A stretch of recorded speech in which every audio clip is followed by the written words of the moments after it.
Hi, this is Tammy with Tammy's Home Tips. Welcome back to my channel. And this is my little friend and assistant, Ella, and she's kind of along for the journey as well. And we're going to talk today about how to paint your kitchen cabinets. I know that this can be like an overwhelming project for a lot of people, but I just want you to know that it's totally doable, and I'm going to show you how to do that. And not only that, I'm going to show you how to repair damaged cabinets and install hardware.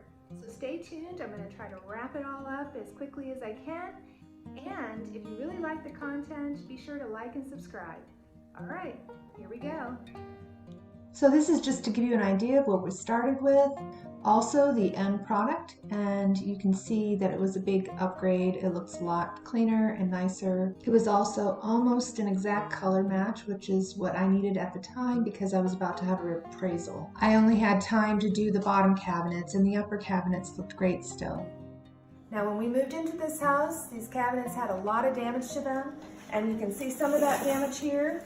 You can notice there's a lot of scuff marks and there's some water damage, and I've decided to paint this, fix it, and add some hardware. I've already pre-drilled some of these holes, and I'm going to be talking about all the steps here. So I should mention that I had to actually have some of these doors retooled because they were just too badly damaged.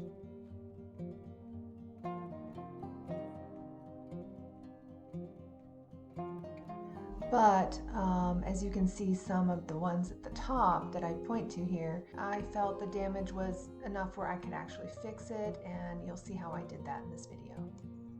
So here we're going to start just by showing you how to install the hardware.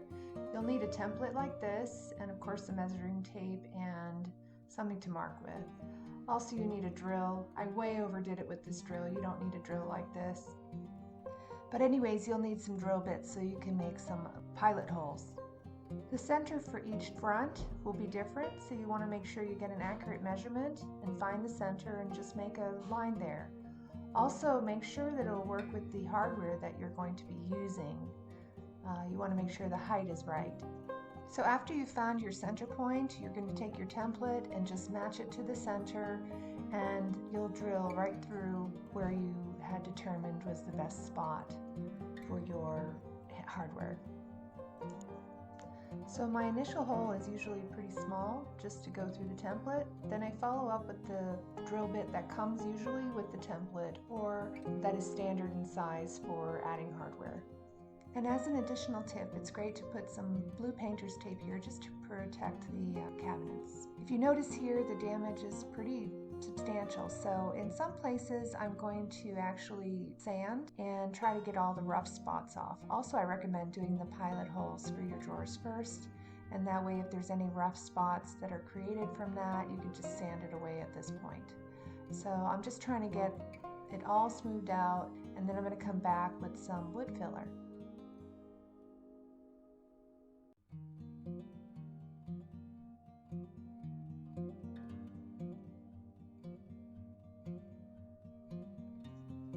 So just now you're going to take your finger and work that wood filler in. This allows you to really feel where all the depressions are, and then you can just kind of get it all in there, and I'll come back later and smooth it all down by sanding it. But this just really lets me get right in there and make sure everything is covered.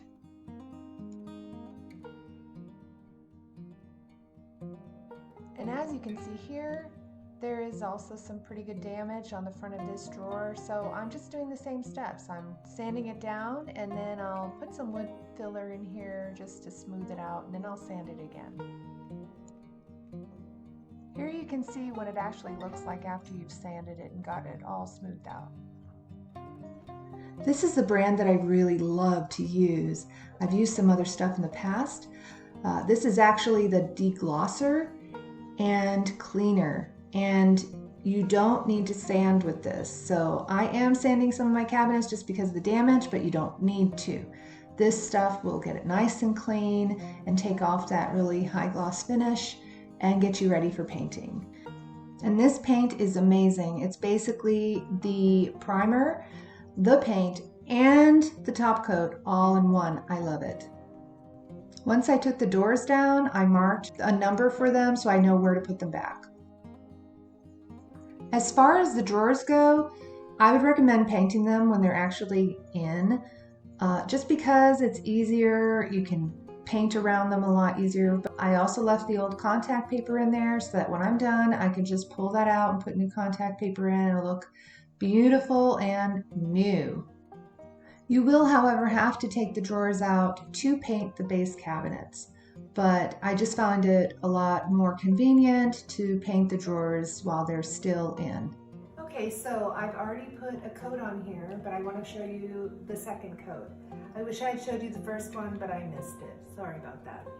Anyways, first off, you want to have this brush, and you're going to use this so you can get really into the grooves, and this really puts the paint in there well.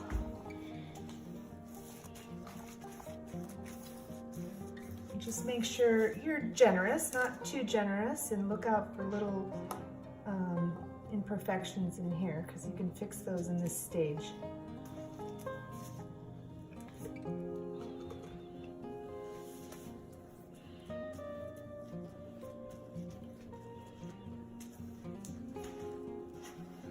And I did put these up on tripods, so it can make it a little bit easier. All right, this is step one, and it's pretty fast.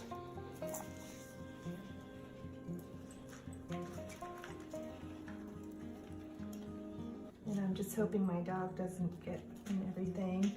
She's gotten lots of paint on her this week. Right, Ella? And then you're gonna take your sponge and make sure you have a little bit of paint on it so you're not removing the paint. Just put a little paint, and you're gonna use this to stipple in there, especially in these grooves, because this is the hardest part, to take away the brush strokes and to give it a nice finished look when you're done. You wanna use this and just stipple it in there, or stipple it, or whatever, stipple, I'm not sure. Anyways, you just go all the way around in the groove.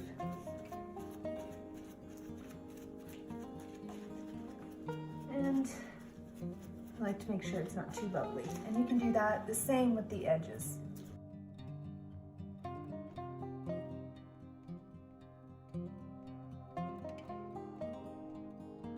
And as quick as that was, we'll just put that aside. And now we're gonna take our roller, have a little paint on that as well so that we're not taking the paint off. And you'll start around the outside edges first.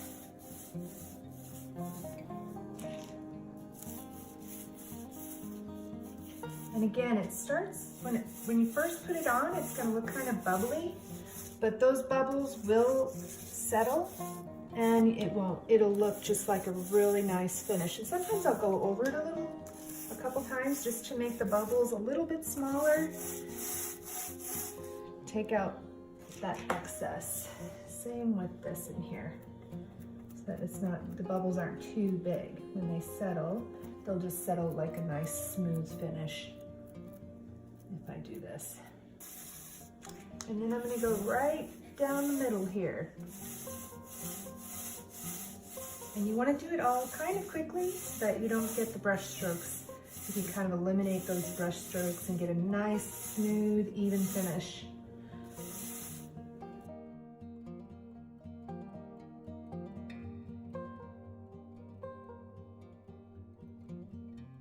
And that's basically it.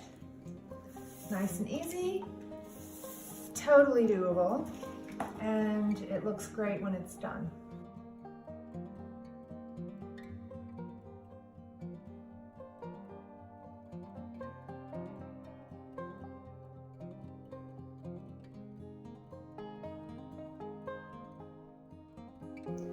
Okay, so I just wanted to follow up. It's been 2 years since I actually filmed that, and I wanted to show you how they've done over the 2 years. As you can see, this is the edge here where I had repaired it, and it looks great. It doesn't look like it was damaged like it was. And of course, you can see the paint, how it's worn over the 2 years. It still looks really good, and it's a smooth finish. So it's easy to clean. I've had to clean them obviously because it's the kitchen. And you know, I'm pretty happy with the outcome. So I wanted to share with you like a 2-year follow-up on that.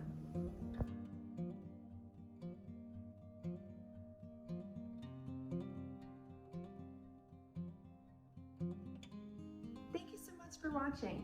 I hope you found this information helpful, and it'll give you the impetus to get those kitchen cabinets painted. They're going to look fabulous. If you enjoyed this content and you found it beneficial or helpful in any way, be sure to like and subscribe. I have a lot more content coming your way, and I look forward to sharing more with you here at Tammy's Home Tips. Have a great day.